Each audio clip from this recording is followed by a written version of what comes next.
ng 10,000 peso fuel subsidy para sa bus operators sinimula na ngayong araw. DSWD sinimula na rin ang pamamahagi ng ayuda sa mga TNVS driver.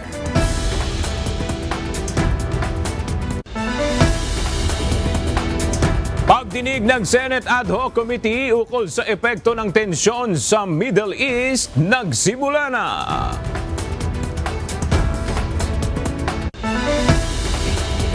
Pagdalo ni Vice President Sara Duterte sa impeachment hearing ng House Justice Panel bukas, inaasahan pa rin.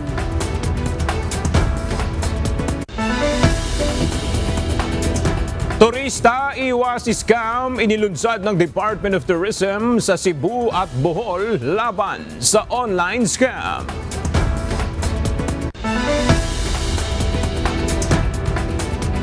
At European Union nanawagan ng agarang usapang pangkapayapaan upang mawakasan na ang Iran War.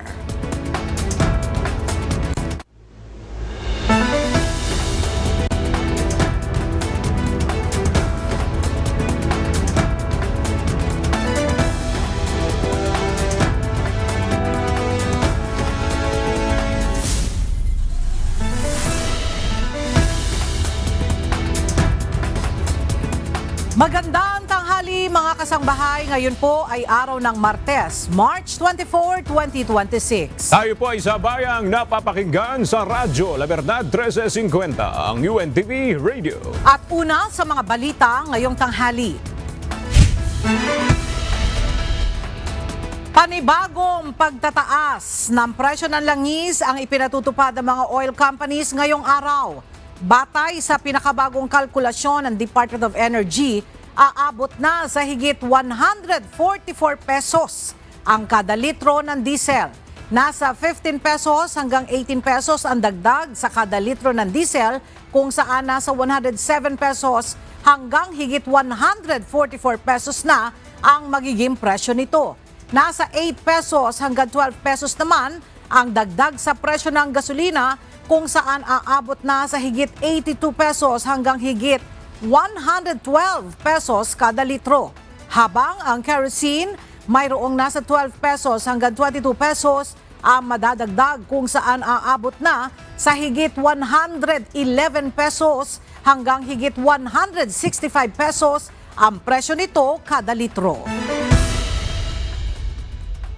Sapat pa para sa 45 araw o hanggang kalagitnaan ng buwan ng Mayo ang supply ng petrolyo sa Pilipinas, ayon sa Department of Energy. Sa press conference kanina, ipinaliwanag ni Energy Secretary Sharon Garin na wala pang oil crisis sa Pilipinas. 15 days anya ang regular na buffer stock. Magiging krisis lamang kung mas mababa na dito ang supply ng langis. Sa ngayon, sinisikap ng DOE na makakuha pa ng supply sa ibang mga bansa para hindi kapusin ng supply ang Pilipinas. Sinimula na ngayong araw ang pamamahagi ng fuel subsidy para sa mga bus operators. Mismong si Pangulong Ferdinand Marcos Jr. ang nag-inspeksyon sa pamamahagi ng ayuda kanina sa Pasay City. Para sa detalye, may live report si Nel Maribuhok.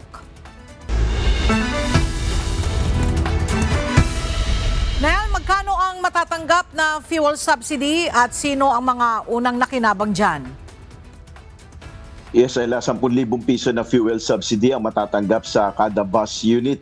Ito mismo ang inanunsyo ni Pangulong Ferdinand Marcos Jr. na bisitahin ang distribution ng ayuda para sa mga bus operators sa Parañaque Integrated Terminal Exchange o PITX. Ayon kay Pangulong Marcos, maaring mamili ng mode of payment ang mga tatanggap ng fuel subsidy. Pwede nila itong kunin ng cash o di kaya ay pa-deposit sa mga digital wallet.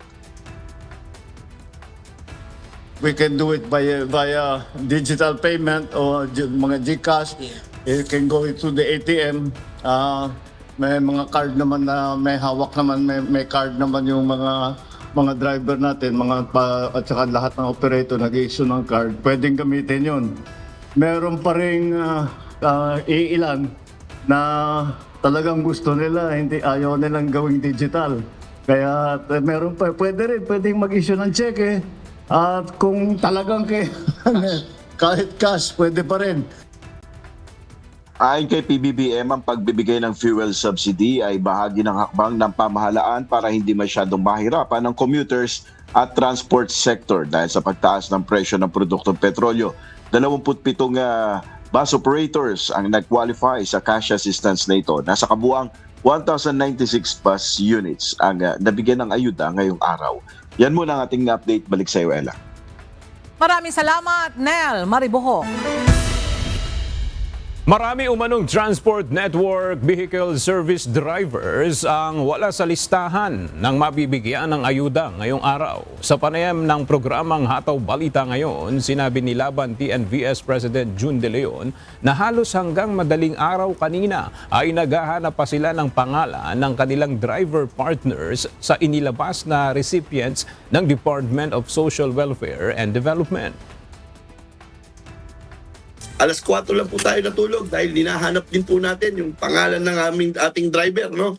At wala po sa listahan. At nakakalungkot po doon sa mga social media page namin. Silipin niyo po mga TNBS page na kung saan nagrarant na yung mga kasamahan natin na TNBS driver at tawag, text sa atin na tulungan sila. Sapat ang 5,000 cash assistance sa taas na krudo. Nag-average po ng 20 liters every day ang gasolina na ikinakarga ng ating mga kasamahan na TNBS driver na bumabiyahe. At kung kukumpitin po ito, ay megit kumulang 500 piso ang nawawala araw-araw sa ating mga TNBS driver. Yung 5,000 po, kung ito ay dadagdag po sa na lost ng ating mga kasamahan na TNBS driver, ito po ay pang isang linggo lamang.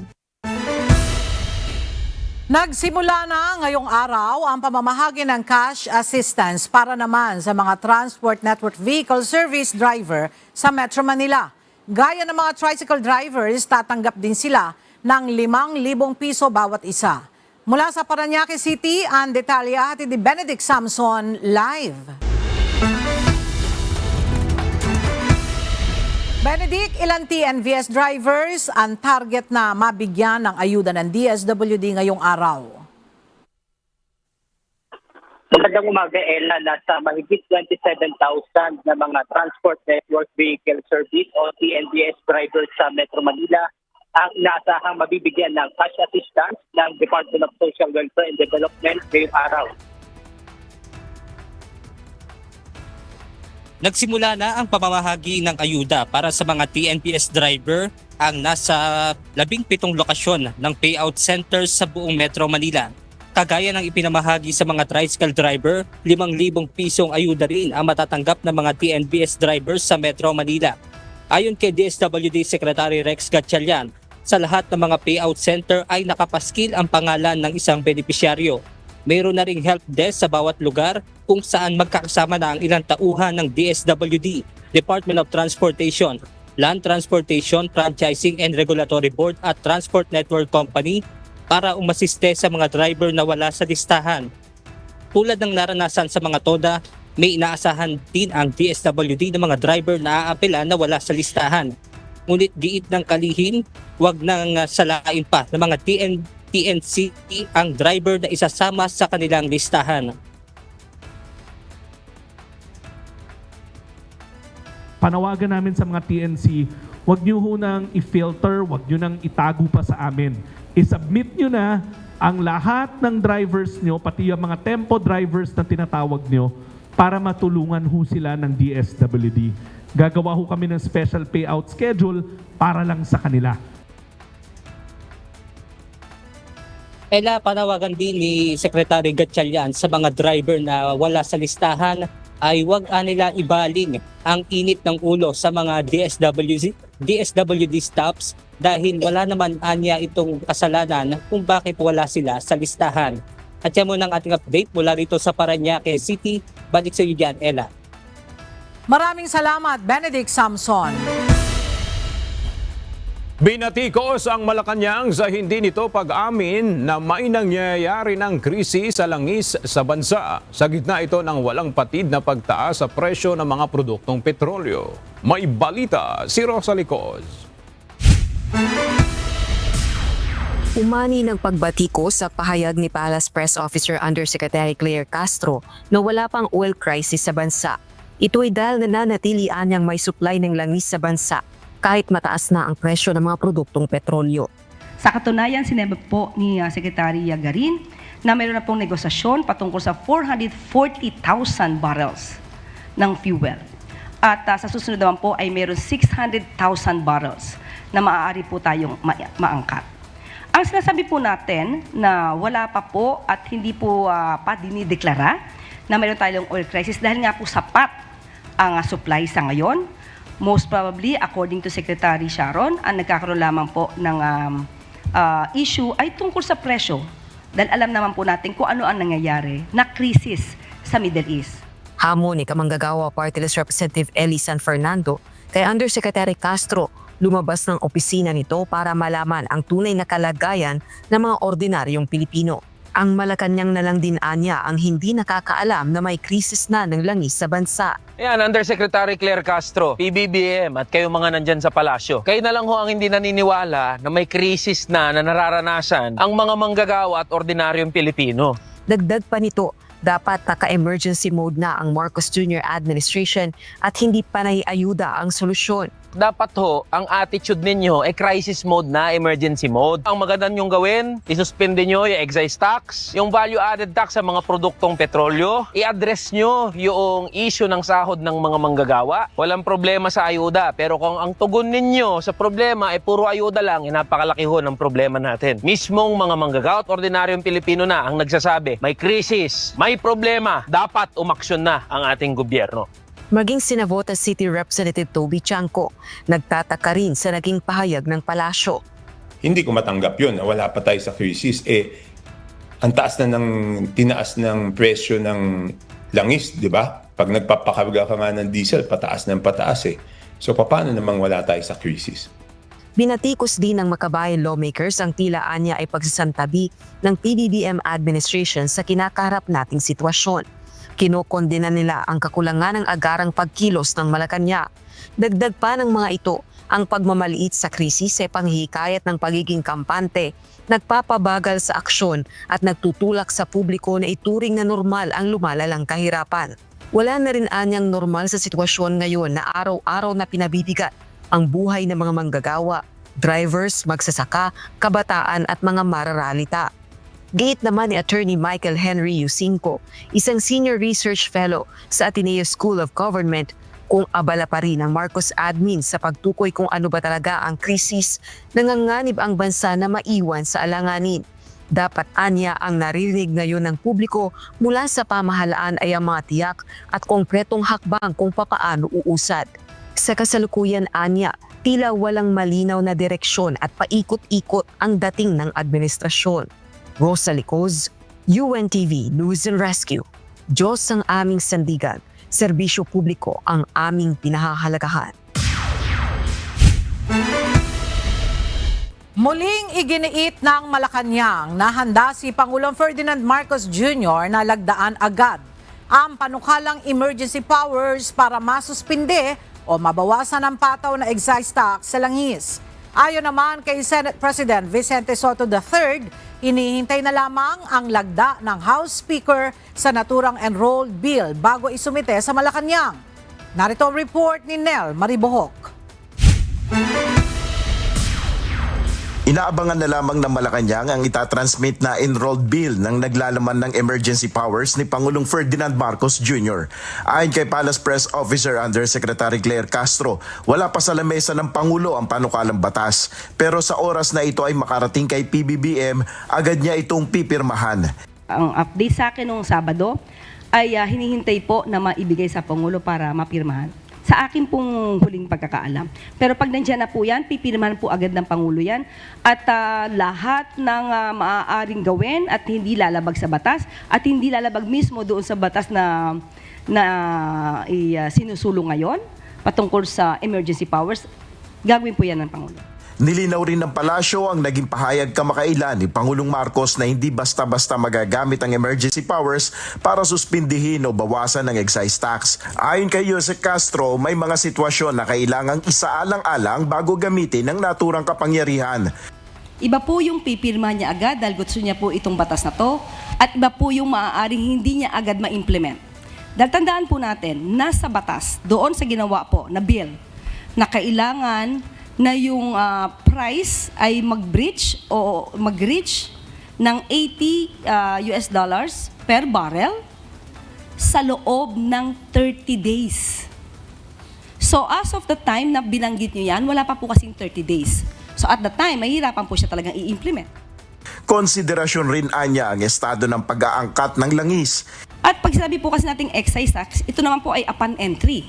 So pag sinabi nating upon entry, wala po tayo, if ever, wala tayong maaangkat na langis, so hindi ma-exercise yung pag-reduce at pag-suspend ng excise tax.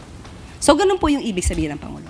Sa ngayon, ayon kay Senate President Vicente Sotto III, nilagdaan na niya ang enrolled bill para sa emergency powers at tinihintay na lamang ang pirma ni House Speaker Bogie D bago i-transmit ang bill sa palasyo para sa lagda ni Pangulong Marcos. Nel Maribuhok, UNTV News and Rescue, Diyos ang aming sandigan, serbisyo publiko ang aming pinahalagahan.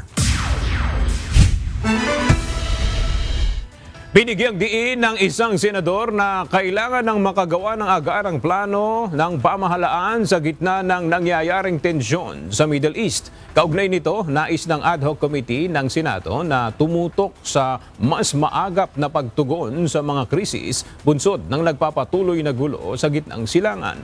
May ulat si Jed Neresina. Mabilis na timeline para sa mga pagdinig ng ad hoc committee ng Senado. Ito ang tinatarget ng chairman ng komite na si Senator Sherwin Gatchalian.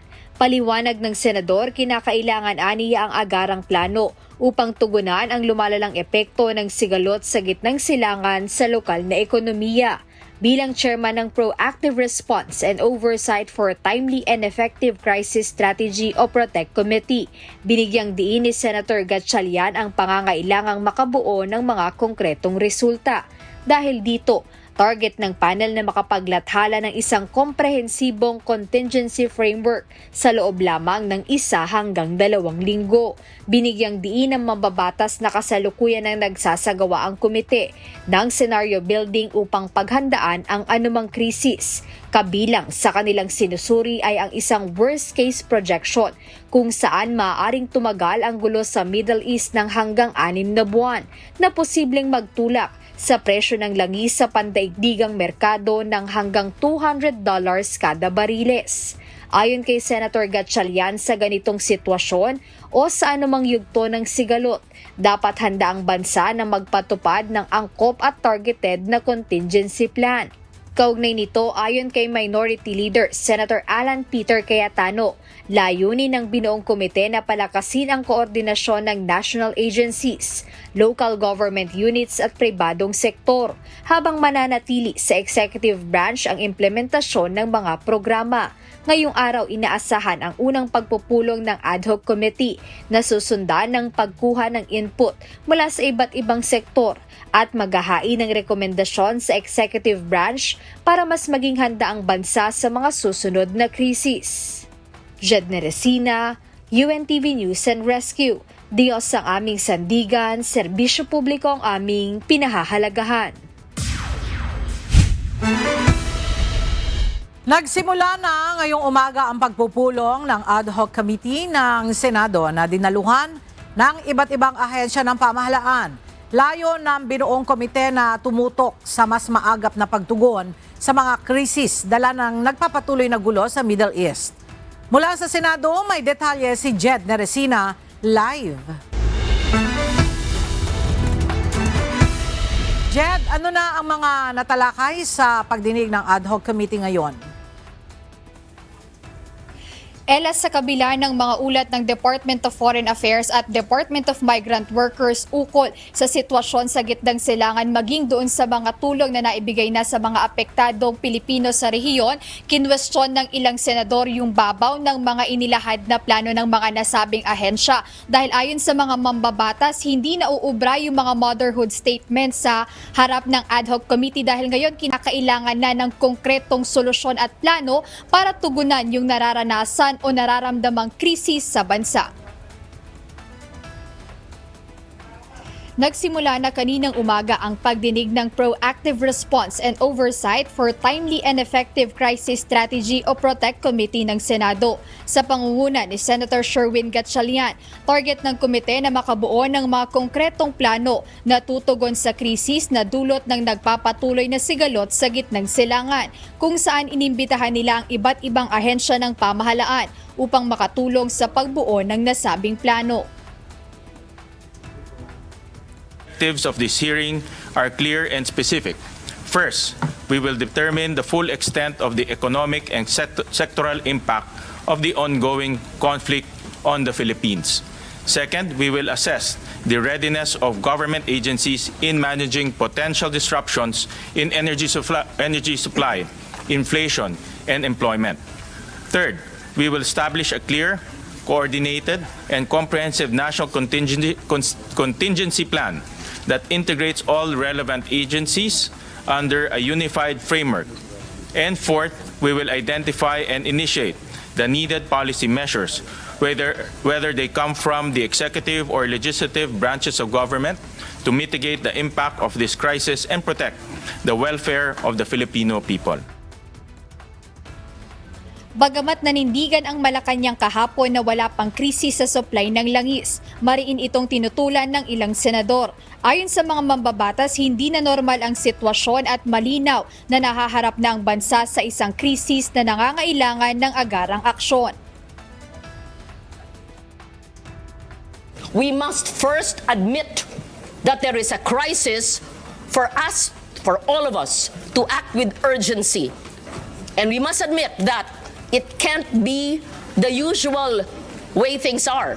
And everybody in government, especially in the executive, must admit on regular times you are slow, painfully slow. And the DBM knows this. And we know that because we've been doing the budget for decades now. Your utilization, your implementation is so slow. Ayon naman kay Senator Joseph Victor J.V. Ejercito, hindi na normal ang takbo ng mga pangyayari at nasa gitna na tayo ng krisis. Dahil dito naniniwala siya na dapat ay noon pa ay binuo ang isang task force o crisis committee magsimula ang gulo. Gayunpaman, sinabi niyang mainam na rin na nabuo ang komite ngayon kahit huli na sa schedule. Muli ring binigyang diin sa pagdinig ni Senator Bam Aquino. Nasa crisis level na ang bansa kaya nararapat lamang na ideklara ang state of national emergency. Ela, dagdag dito ayon kay Senator Legarda, minadali ng Senado yung pagpasa doon sa pagbibigay ng kapangyarihan o emergency powers sa Pangulo na suspendehin o i-reduce yung excise tax sa langis. Ngunit tila walang sense of urgency yung executive department to address yung mga nangyayari at bukod dito sinuportahan ito ni Senator Ejercito at sinabi na dapat nang gumalaw yung pamahalaan at imbes na false hope ay dapat ilahad na nila yung mga konkretong planong ng pamahalaan para matugunan yung patuloy na pagtaas ng presyo ng mga produktong petrolyo at yung iba pang magiging epekto ng nagpapatuloy na gulo sa gitnang silangan dito sa bansa. Ayan muna update mula rito sa Senado. Balik sa inyo, Ella. Maraming salamat, Jed Neresina. Patuloy na nararamdaman ng mga retailer ang epekto ng pagtaas ng presyo ng produktong petrolyo. Ayon sa Grains Retailers Confederation of the Philippines o GRECON, kada pagtaas ng presyo ng petrolyo, tumataas din ang patong sa presyo ng bigas sa merkado. Kaugnay nito, iminumungkahi ng grupo ang pagpapaiksi ng ruta sa transportasyon ng bigas upang makabawas sa gastos at mapanatiling mas abot kaya ang presyo para sa mga mamimili. May report si Mia Alonzo. Iminumungkahi ng Grains Retailer Confederation of the Philippines o GRECON sa Department of Agriculture o DA na gawing mas direkta ang distribution ng bigas mula sa pantalan sa Maynila papunta sa merkado. Ayon kay GRECON spokesperson at co-founder ng PhilRice Industry Stakeholders Movement o PRISIM, halos dumoble na ang presyo ng krudo kumpara noong nakakaraang buwan. Idagdag pa rito ang pagtaas ng halaga ng piso sa dolyar na nagre-resulta ng bagong computation ng patong sa presyo ng bawat kilo ng bigas. Kaya nga kami ay nagpo-propose din yung hanay na ating mga kami po sa GRECON na para maging practical kaysa po pipick up pa sa malayo mula Manila hanggang Bulacan, Balikan, dahil kukonsumo ka ng maraming krudo. So nakikita ko ngayon pinaka-practical tsaka economical is gawin siguro ng DA at ano rin naman namin yan sa kanila na tulungan natin yung mga importers sa Maynila na mula dito galing sa pantalan hindi na i-deliver pa o hindi na pipick upin ng malayo. So makakatipid tayo sa fuel consumption, di ba? Mas ano yun, mas practical. Paliwanag ng GRECON mula sa pantalan sa Maynila, kakailanganin pang ibiyahe ang tonel-toneladang bigas upang dalhin sa mga warehouses. Pagkatapos ay muling kukuhanin sa bodega upang dalhin muli sa Maynila para ibenta sa merkado na dagdag konsumo pa nila sa krudo at gasto sa pabalik-balik na transportasyon. Samantala, bukod sa suhestyon na ito ng grupo, suportado rin nila ang panukalang 50 pesos na price cap sa imported na bigas na inanunsyo ng Department of Agriculture. Sa nakikita ko maganda ito dahil una-una, maaawat natin yung gusto magsamantala sa presyo. Diba? Kasi kung magbabenta ka ng sobra sa 50 pesos, kailangan yung 50 pesos nasa merkado na. So, dito mag-uusap ngayon yung importer, wholesaler, tsaka retailer para ma-tame down talaga natin kasi mababa pa naman ang presyo sa world market. So kaya talaga itong ibenta pa sa 50 pesos. Kaugnay nito, suportado rin ng Malacanang ang panukalang ito upang pigilan ang pananamantala sa presyo ng mga iniaangkat na bigas sa pamilihan.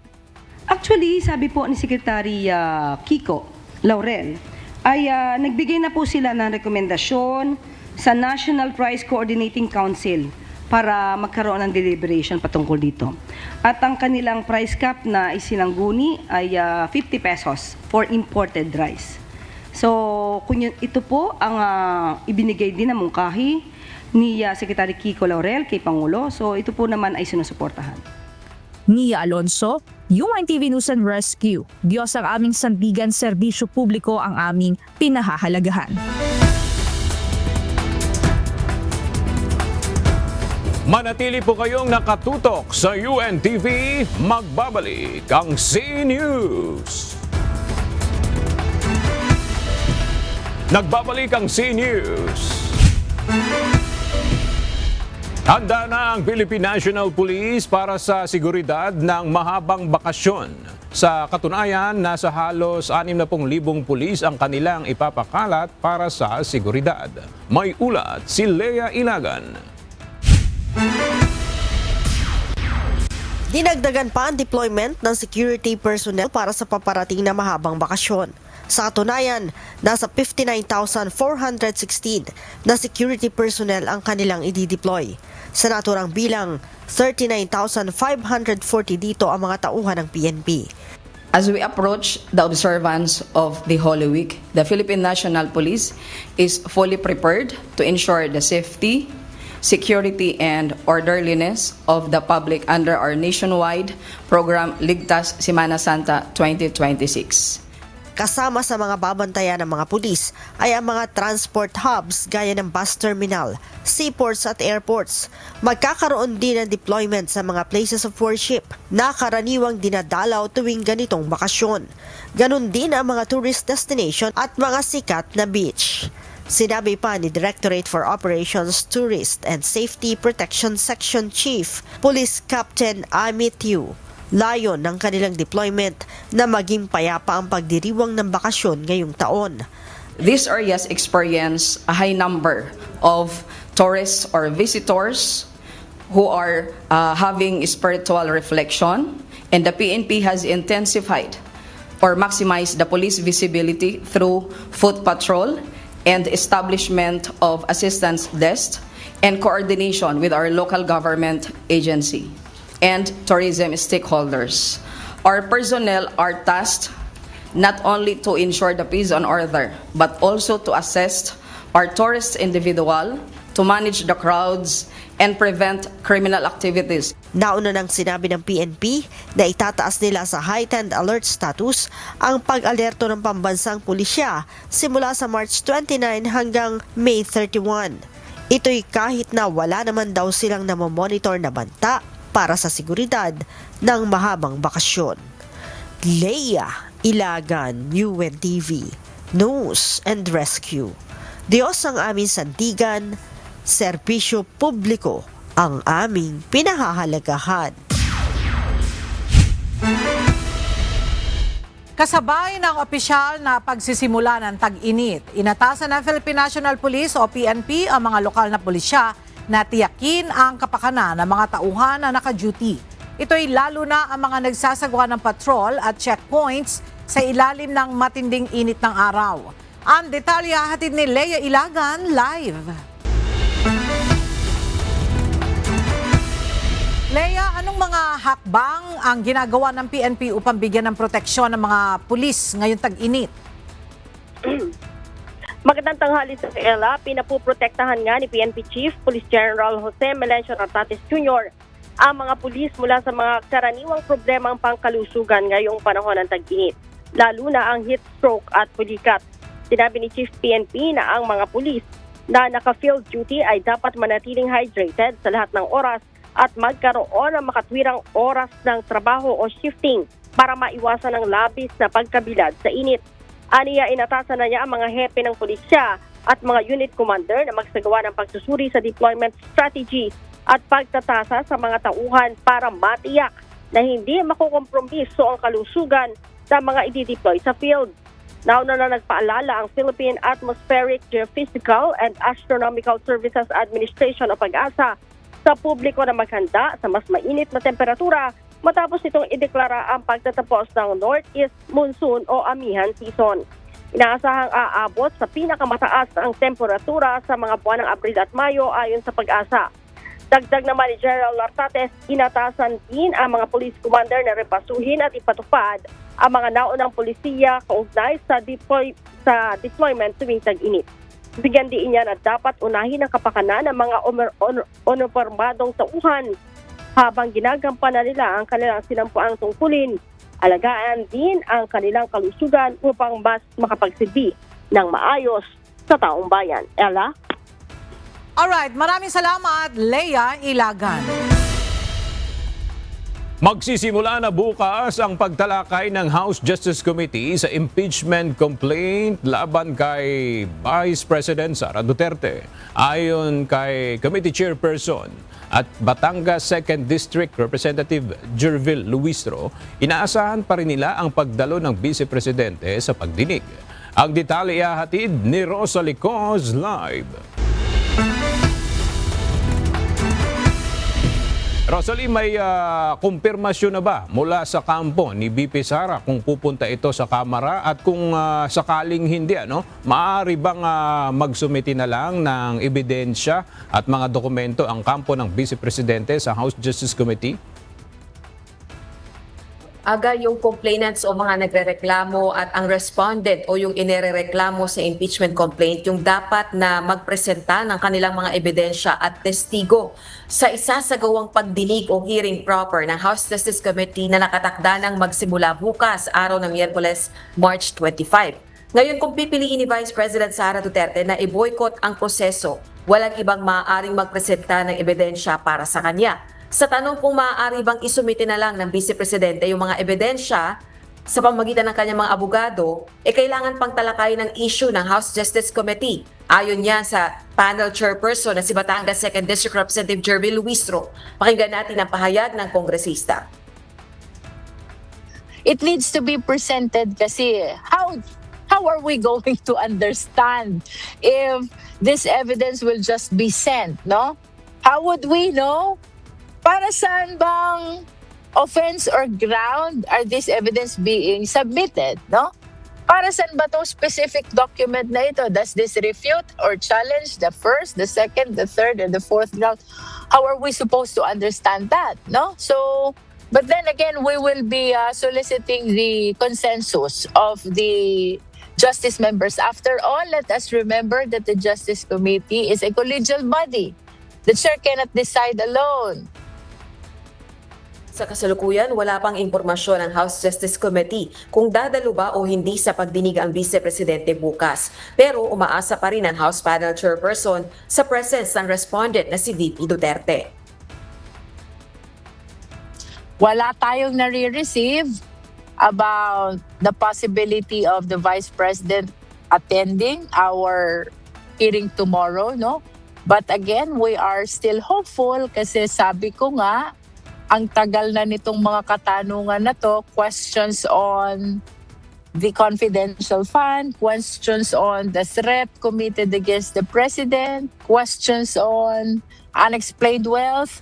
I think it's about time na marinig na ng taong bayan ang kasagutan ng ating Vice Presidente. Hanggat hindi natatapos ang hearing proper, patuloy ding magpapadala ng imbitasyon kay VP Duterte ang House Justice Panel. Wala pang tugon, kaugnay naman ang issue si Attorney Michael Poa, spokesperson ng defense team ni VP Duterte para sa impeachment process. Samantala, ayon naman kay House Justice Committee Chairperson Luistro, wala silang natatanggap na anumang external pressure mula sa magkabilang panig o anumang kampo kaugnay nitong kinakaharap na impeachment proceedings ni VP Duterte dito sa Kamara. Balik sa iyo, Aga. Maraming salamat, Rosa Licos. Dumating ngayong araw sa Sandigan Bayan ang state witness na si dating Department of Public Works and Highways Engineer Henry Alcantara. Ipinresinta siya ng prosekusyon sa kasong malversation na kinakaharap ngayon ni dating Congressman Zaldico at iba pang akusadong tauhan ng DPWH mula Oriental Mindoro. Ang detalye sa report ni Evan Alvarez live. Evan, ano ang nangyari sa pagtestigo ni Henry Alcantara sa ginanap na pagdinig? Walang naganap na cross-examination dito sa witness. Hindi kasi tinanggap ng kampo ng mga akusado o ng defense team ang pagtestigo ni dating DPWH Engineer Henry Alcantara dito sa kaso. Mariing tinanggihan ng defense team ang pagpresenta ng prosekusyon kay dating DPWH 1st District Engineering Office Engineer Henry Alcantara bilang testigo sa malversation trial ni Zaldico at iba pang akusado. Kaugnay ito ng 289.5 million pesos na umano'y substandard flood control project sa Nauhan Oriental Mindoro. Ayon sa mga abogado ng siyam na DPWH officials, immaterial at irrelevant ang testimonya ni Alcantara dahil wala itong personal knowledge o alam sa naturang proyekto sa Oriental Mindoro dahil sa Bulacan ito nagtatrabaho. Hindi rin ito pinangalanan ang siyam na DPWH 4B officials sa kanyang sinumpaang salaysay maliban kay dating Congressman Zaldico. Paliwanag ng prosekusyon, iniharap nila sa witness stand si Alcantara upang patutuhanan na beneficial owner ng SunWest Corporation si Zaldico. Ang SunWest Corporation ang kumontrata sa naturang maanumalyang proyekto sa Oriental Mindoro. Sa kabila ng argumento ng depensa, tinanggap pa rin ng Sandigan Bayan 6th Division ang judicial affidavit o testimonya ni Alcantara. Anila bagamat nagmimistulang irrelevant sa ilang aspeto ang pagtestigo nito, dapat tingnan ang totality ng kaso kung saan papel ni Alcantara na patutuhanan na naging contractor si Zaldico. Kahit pinayagan ng korte, hindi nagsagawa ng cross-examination o pag-question sa testigo ang depensa. Bilang kanilang pagpatuloy na pagtutol dito. Si Alcantara ay kasalukuyang state witness sa ilalim ng Witness Protection Program ng Department of Justice. Sunod na ihaharap ng prosekusyon na testigo ay ang kinatawan muna sa Anti-Money Laundering Council o AMLAC. Ayon sa prosekusyon, ito na ang magiging kanilang huling testigo para dito sa kaso. Yan muna ang update mula dito sa Sandigan Bayan. Balik sa inyo dyan, Ella. Maraming salamat, Evan Alvarez. Hindi natuloy ang summer session ng Supreme Court sa Baguio City. Sa halip, dito na lang sa Maynila gagawin ang oral arguments sa mga petisyon laban sa General Appropriations Act o GAA na ipinasa ng Marcos administration noong 2024, 2025 at ngayong 2026. Ang detalye mula kay Dante Amento live. Dante, ano yung dahilan ng pagbabago ng venue ng oral arguments ng Korte Suprema? Magandang tanghali aga. Ito ay bunsod na rin ng krisis ngayon sa supply ng produktong petrolyo, hindi lamang dito sa bansa, kundi sa iba pang mga bansa. Inanunsyo ng Korte Suprema na ang mga nakatakdang oral arguments para sa kanilang 2026 summer session ay ililipat na sa Anbank Session Hall dito sa Manila mula sa tradisyonal na lokasyon ito sa Baguio City. Kabilang na rito ang oral arguments sa mga petisyon laban sa General Appropriations Act o GAA na inaprubahan ng Marcos administration noong 2024, 2025 at ngayong taon. Ang desisyong ito ay ibinaba ni Chief Justice Alexander Gesmundo matapos ang konsultasyon sa Anbank. Ayon sa hukuman, bilang tugon ito sa hindi inaasahang pagtaas ng presyo ng petrolyo na dulot ng kasalukuyang kaguluhan sa Middle East. Pero nilinaw ng korte na tuloy pa rin sa original na schedule ang oral argument sa April 7 at 21 ng alas 9:30 ng umaga. Ang pagbabagong ito ay bahagi rin ng energy conservation measures ng Korte Suprema sa ilalim ng Memorandum Circular 02-2026 na nagsimulang ipatupad noong March 8. Maliban sa oral arguments, gagamitin din ng mga maestrado ang panahon ito o ang summer session para sa deliberasyon ng mga kaso, pagresolba ng mga urgent motion at pagsusulat ng mga desisyon at resolusyon. Yan ang ating update mula dito sa Maynila. Balik sa iyo, Aga. Maraming salamat, Dante Amento.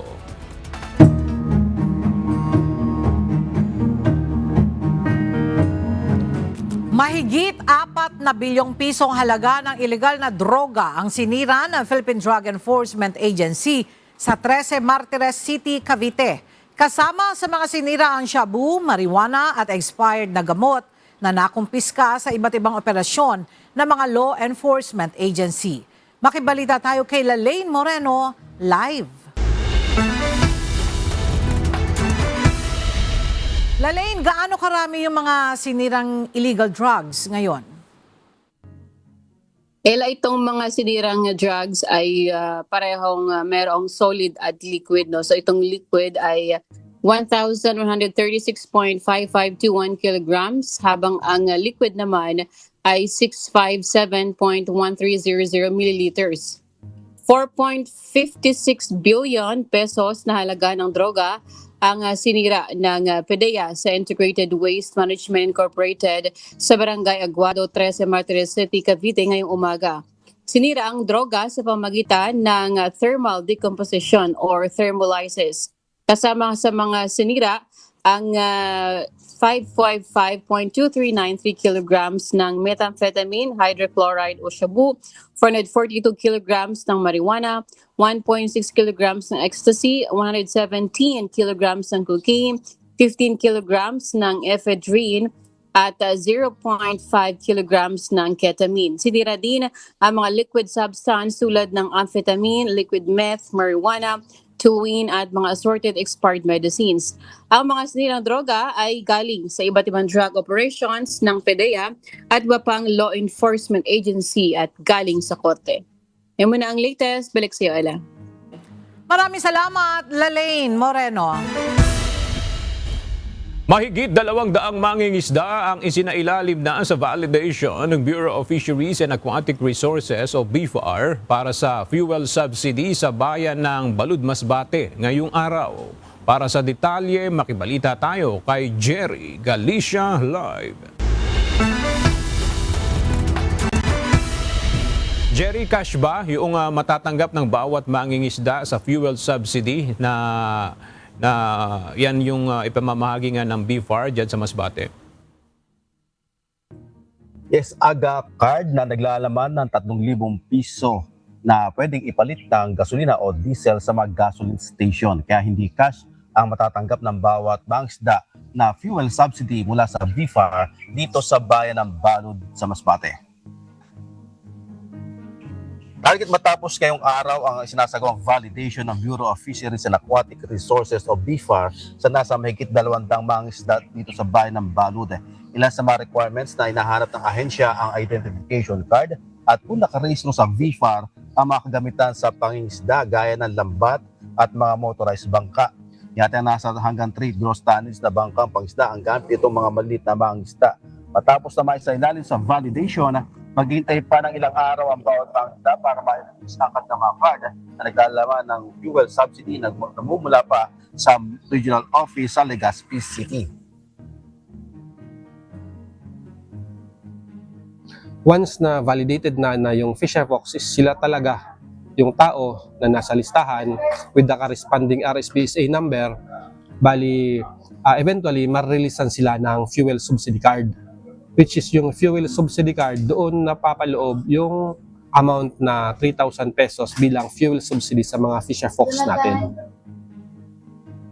Malaking bagay naman ito para sa mga isda ngayon nakakaranas ng krisis o pagtaas ng presyo ng petrolyo na umabot na sa mahigit 100 piso kada litro ang krudo gamit ng mga mangisda dito sa Balud.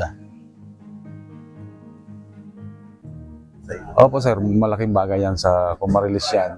Mas malaking bagay yan sa mga isda. Kasi hindi na sila maghugot ng pera sa sarili nila kasi may tulong yung gobyerno para sa kanila. Sa tiyan, lokal na pamahalaan ng Balud, nasa mahigit 1,000 ang mga mangisda na pagkakalooban ng fuel subsidy. Yan ang balita, balik sa iyo, Aga. Maraming salamat, Jerry Galicia. Nagbabala ang Cebu City Local Government sa mga negosyante na lalabag sa itinakdang Suggested Retail Price o SRP para sa mga pangunahing produkto. Ito ay sa gitna pa rin ng labis na pagtaas ng presyo ng mga produktong petrolyo na may malaking epekto rin sa presyo ng mga bilihin.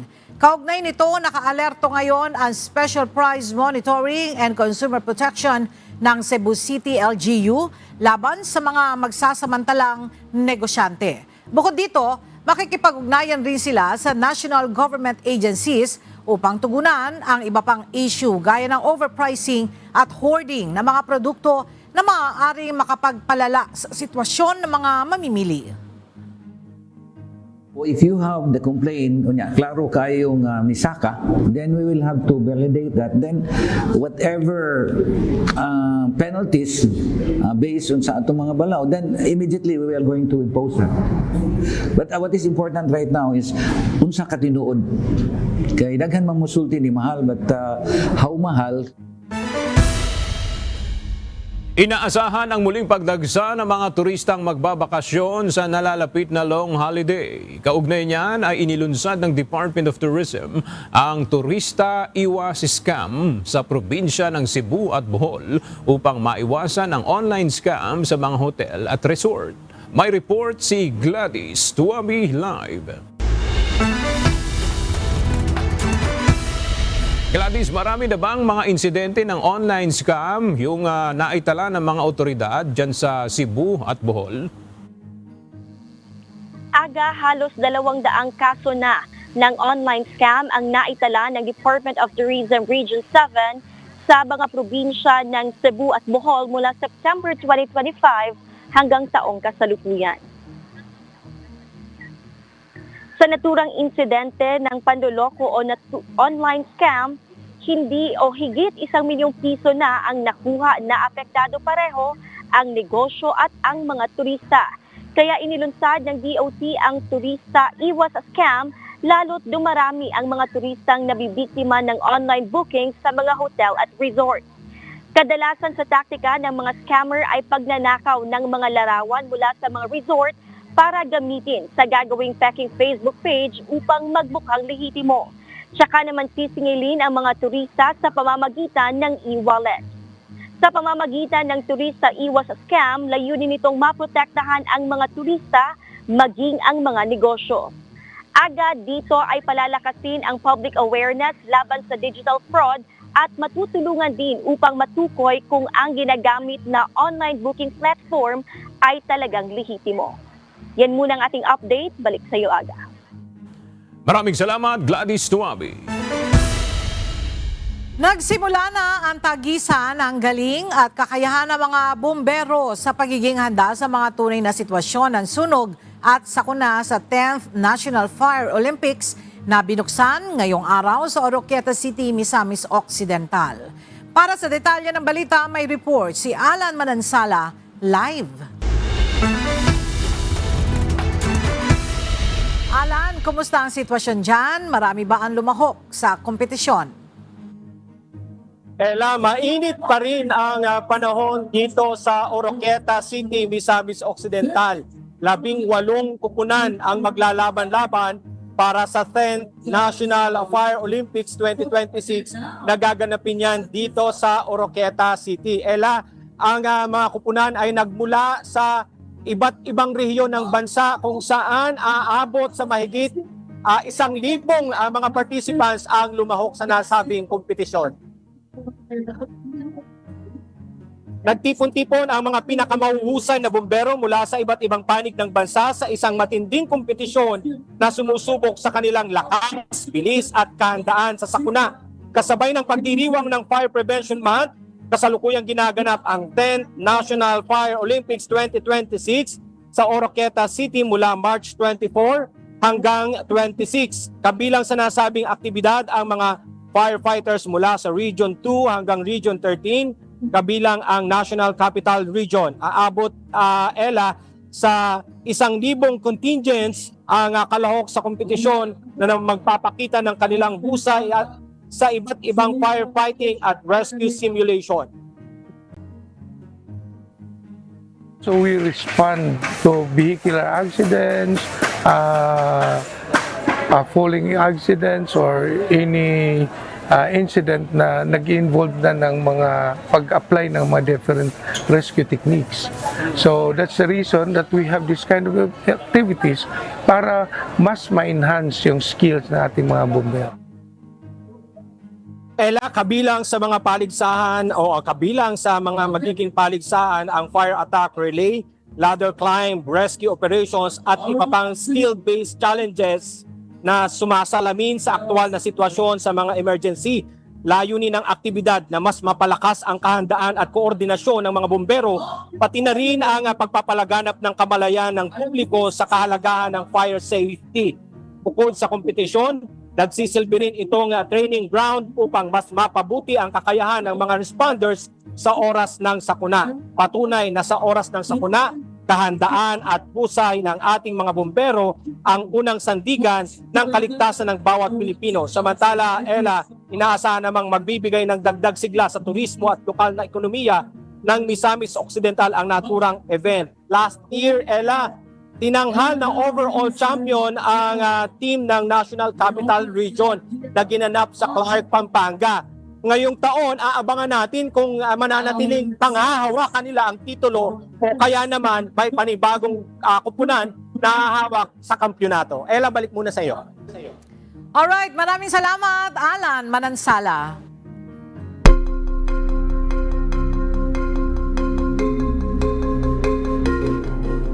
Walang negosasyong isinasagawa sa pagitan ng Iran at Estados Unidos. Ito ang iginiit ng Iran taliwas sa inanunsyo ni President Donald Trump na mayroon anyang very good deal na sinimulan na sa pagitan ng dalawang panig.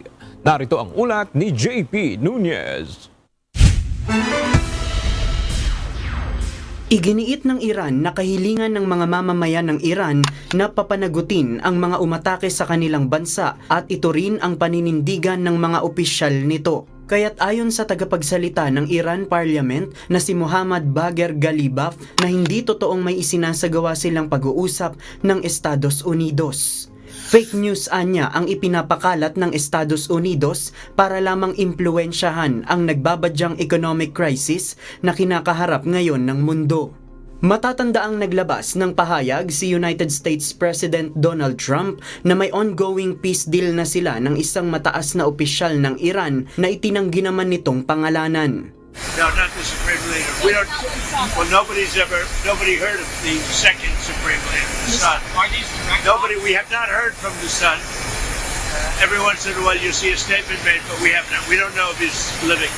Dahil dito iniutos ni Trump na itigil muna ang pag-atake sa loob ng 5 araw, depende sa magiging takbo ng kanilang pag-uusap.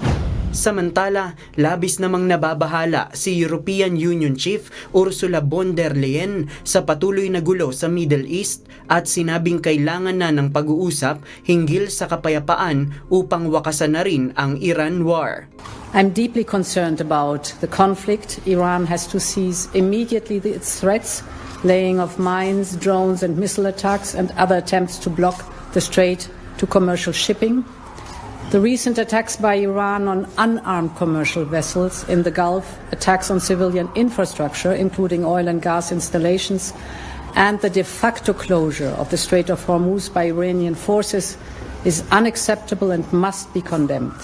JP Nunez, UNTV, News and Rescue. Diyos ang aming sandigan, serbisyo publiko ang aming pinahahalagahan.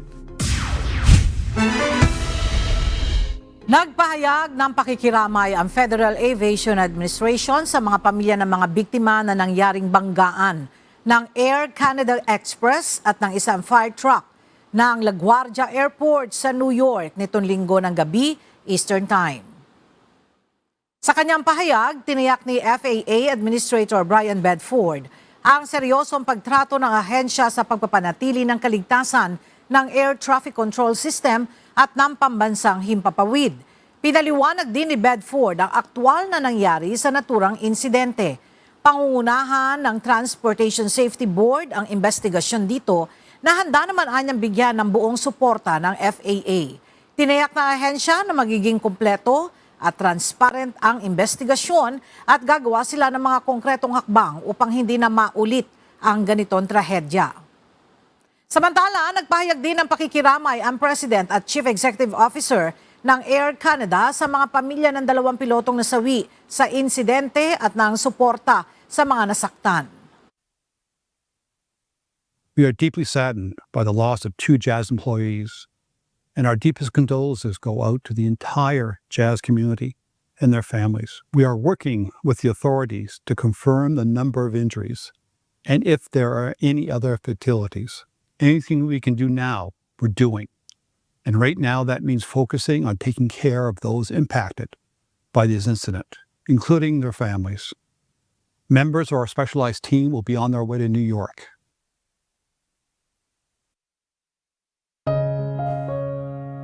At sa ating pong iiwang mga salita ng Diyos, ating sandigan mula sa aklat ng Galatia, Kapitulo 6, versikulo 9, na nagsasabi, at huwag tayong mga pagod sa paggawa ng mabuti, sapagkat sa kapanahunan ay magsisipag-ani tayo, kung hindi tayo manganghihimagot.